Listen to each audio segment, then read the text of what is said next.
Hey everyone, this is Bo.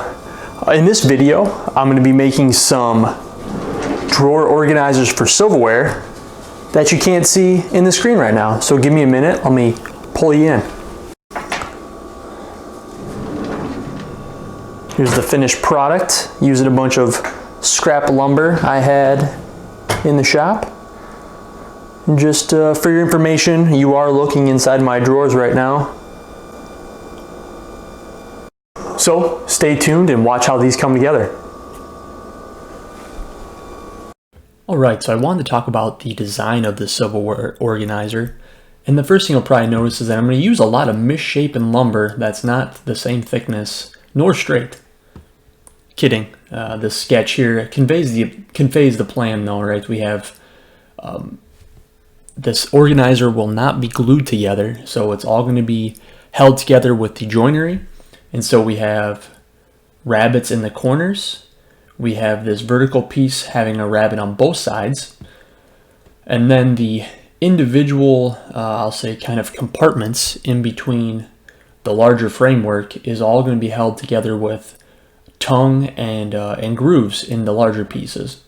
So the outer framework is tight to the drawer. And then this inner framework kind of keeps everything pushed outwards, if you will. And then all these inner pieces kind of keep it all locked together. Okay, so I have collected all my scrap material that I had laying around, laid it all out on the bench, started rough marking all the individual components I would need for these silverware dividers, and just to make sure I had enough material on hand. After that, I milled it all, jointed, planed, all that fun stuff. And then actually all of this material has been resawn from thicker stock. So I have pieces that are 1/2 inch thick and I have pieces that are 1/4 inch thick. The 1/2 inch stock will make up the what I'll call the framework of the silverware dividers, kind of the exterior portions. And then all these 1/4 inch pieces will be the internal dividers that will keep all the different pieces of silverware separate. To get enough material out of the stock I had to blend some species here. You can see I have some walnut left over.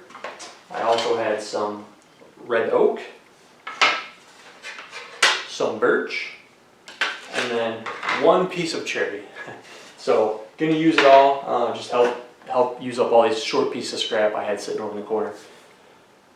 Alright, well that's where I'm at now. I'm gonna start, continue on with the making the thing. Alright, so here I am ripping all of the pieces to their final height, which in my instance is 3 inches tall. Okay, after everything was ripped to the height, I could start cutting things to their final length. I started with the far left piece of frame, the center one here, and the far right. So those are going to be as long as the drawer is, and in my case that was 18 inches. So I cut those to length. I could then cut the joinery in them, cut the rabbets, and from there I could calculate how long these 3 pieces were. So these will also all be the same length, these 3 horizontal ones. So in my case it was roughly 9 inches long. And I cut all those to length, and then finally I could cut these 2 smaller pieces to length to fill out the drawer from side to side. And in my case that was 12 7/8, but I used the actual drawer to get these sized appropriately. So I cut the rabbets on the table saw with a standard blade, just taking 3 or 4 passes or whatever was required to completely remove the material. So the next step after the framework was all cut to size, rabbets were made, these pieces were finally fitted in. I could move on to cutting the groove in the center piece and the groove in the left piece, as well as the tongue in this center divider here. Once I got those cut, all using the table saw, these grooves are just the thickness of my table saw blade, so just 1 pass. And then I would size the tongue or the tenon to fit using the table saw again. Once I got that complete and got that fitted, I could cut the grooves in the center divider and the grooves in this bottom piece here. And those would dictate the overall length of these 1/4 inch dividers as well as this top 1/4 inch divider. All right, so here you can see the layout lines for the individual dividers. The groove that I make is only the width of the standard saw blade. I don't have my dado stack or anything in there. And I'm running these boards through in pairs to make sure that they are consistent from the edge. And you can see I make a cut on both boards. I then bump the fence over and use that as my guide. Then here's a quick look at the drawer thus far with the grooves cut for the individual dividers and kind of the framework all finished up. Time to cut the dividers to length now that the grooves are cut, using a miter saw and a stop block here for repeatability.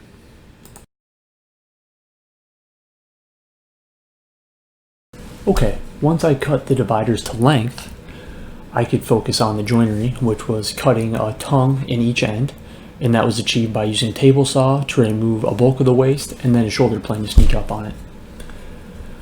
Then I could work on this recess here. This allows you to reach into the drawer, grab a piece of silver with your fingers without hitting your knuckles on the overall height of the divider.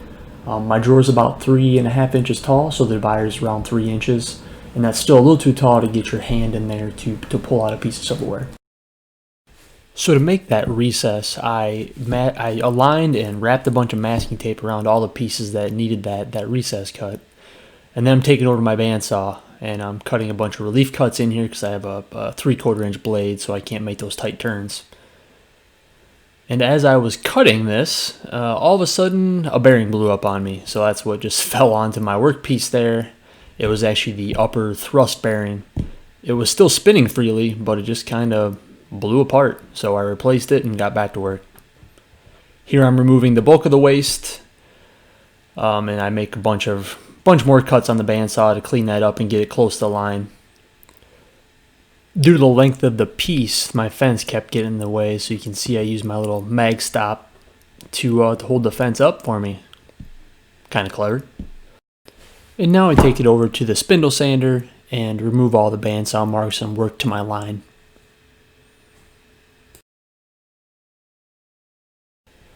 I added a round over to the top edges of all the pieces using my palm router here. It's clamped in a leg vise, and I have a 1/16 inch router bit with a little brass bushing on top so it'll get into tight spaces. Alright, now it's time to move on to sanding. I'm hitting all the edges and curves by hand, as well as the roundovers that I created, just knocking off some of the fuzz. And then for the large flat areas, I can use the random orbital sander to hit those.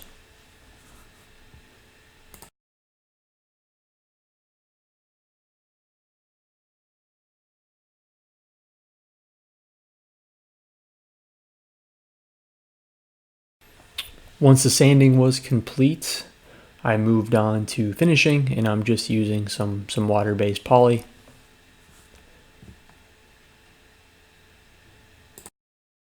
All right, so I have 2 coats of water-based polyurethane applied to all the pieces. I don't know if I would recommend rolling on water-based poly. I don't know why I thought that would be a good idea. It was kind of hard to apply with such small pieces, so something that's probably wipe on would be better, like an oil wax mixture, or some type of wiping polyurethane. Probably be a smarter choice for these little pieces. But anyway, got it done. They've been drying, or they are dry. I wasn't able to get out in the shop yesterday, so they've been sitting for a day, plenty dry. And so now I'm planning to apply a little wax to the surfaces. I don't do that often, but with these pieces and constantly your hands going across them, I thought it nice to give them a kind of a nice feel with some wax. So what I have here is I have kind of pieces laid out. I'm going to apply some finishing wax, and then I have my orbital buffer clamped in my leg vise, and I'm going to buff it with this. I haven't tried this before. I usually take the buffer to the piece, but with how small these pieces are, it's going to be kind of challenging. So we're going to give this a shot. Hopefully it works out.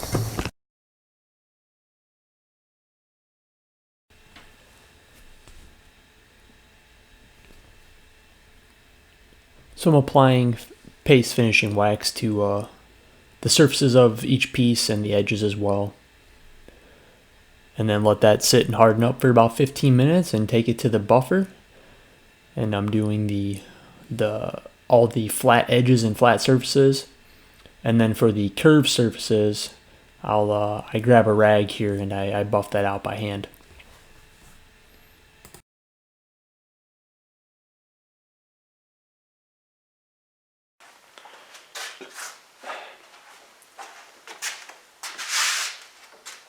All right, we're cutting some contact paper. I did one drawer. It looks okay.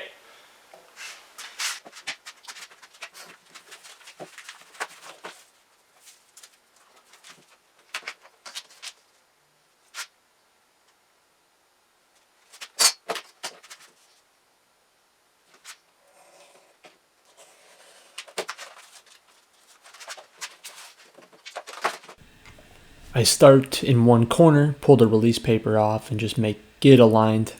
And then I work my way back by pulling the paper from underneath and pushing it down as I go and flatten it out with this little scrap block of wood.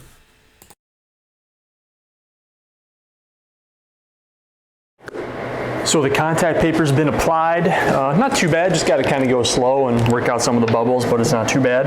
I wish the roll of contact paper I bought was as wide as the drawer, so I could have ran it long ways and just cut it once, but unfortunately I had to run it sideways and kind of seam it together here in the middle. All right, but here is the kind of moment of truth. I'm gonna put everything back into the drawer, hope everything still fits like it did before, and everything goes back together like it did before. Yeah, let's do it.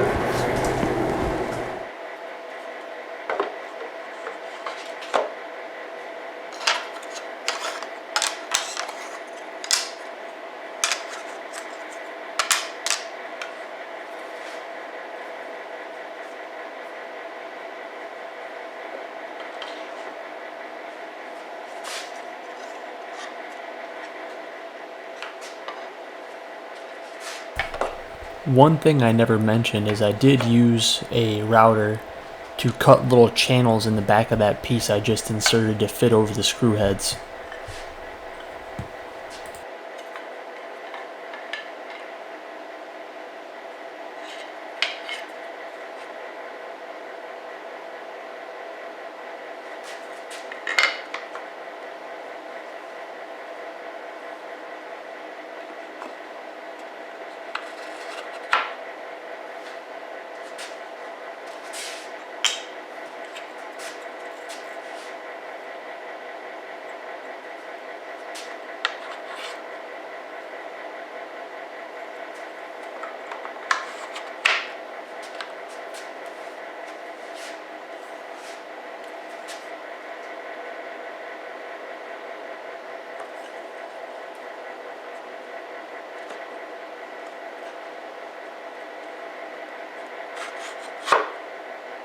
Oh yeah.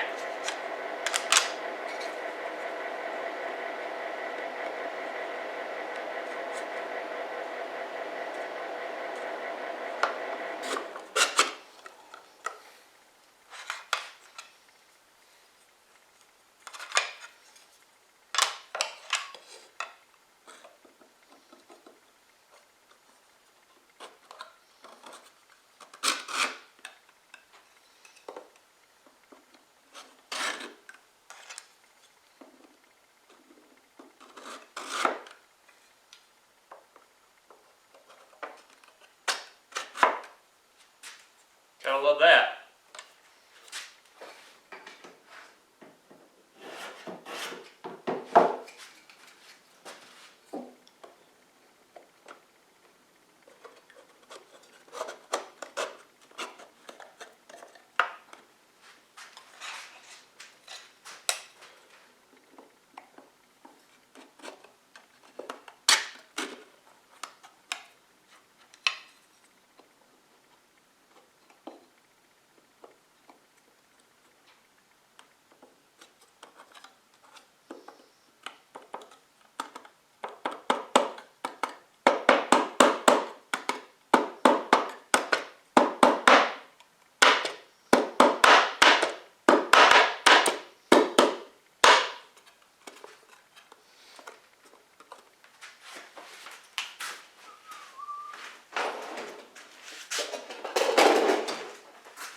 All right, so everything went back together as planned. And so here's some finished pictures of the finalized product and some shots of my filled drawers.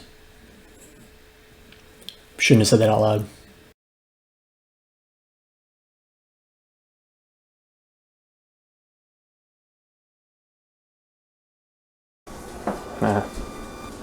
Hopefully this thing is working now. It's working now. I hope it's working now. Here?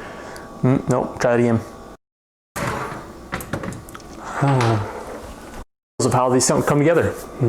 Damn, try it again.